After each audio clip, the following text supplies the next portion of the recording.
C'est un plaisir de vous retrouver pour ce nouveau bulletin d'information. Mesdames, Messieurs, bonsoir. Nous ouvrons tout de suite par cette information.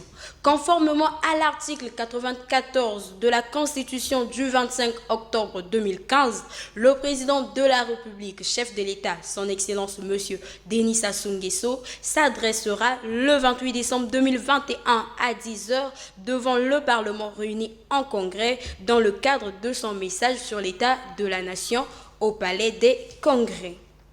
L'humanité célèbre ce lundi 27 décembre la journée internationale de la préparation aux épidémies. Décrétée le 11 décembre 2020 par l'Organisation des Nations Unies, cette journée marque l'urgence de se doter des systèmes de santé résilients et robustes, capables d'atteindre les personnes vulnérables ou en situation de vulnérabilité. Il est alors du devoir de la communauté internationale de sensibiliser, échanger et apporter une éducation de qualité axée sur les programmes de plaidoyer sur les épidémies au niveau local, national, régional et mondial afin de prévenir et répondre aux futures épidémies qui pourraient être plus intenses et plus graves que les précédentes. Sous d'autres cieux, plus précisément en RDC, le bilan de l'attaque à Béni est revu à la hausse. Les autorités accusent les ADF.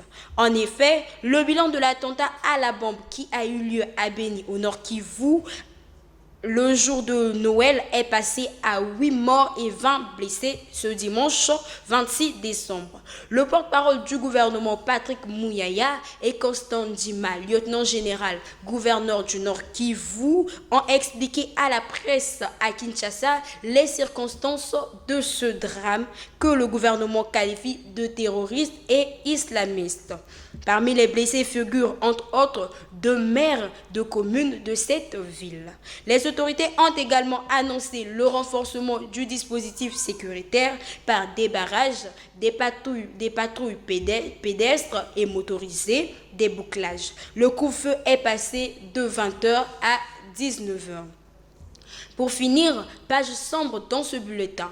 En Afrique du Sud, l'icône de la lutte contre l'apartheid, Monseigneur Desmond Tutu, a rendu l'âme ce dimanche 26 décembre à l'âge de 90 ans. Surnommé The Ark, l'archevêque Desmond Tutu avait reçu le prix Nobel de la paix en 1984 pour sa contribution à apporter une solution et mettre un terme au régime ségrégationnisme en place en Afrique du Sud pendant 4 décennies. Dès l'annonce de son décès, les réactions se sont multipliées à travers le monde. Personnalités politiques et chefs religieux saluent une source d'inspiration.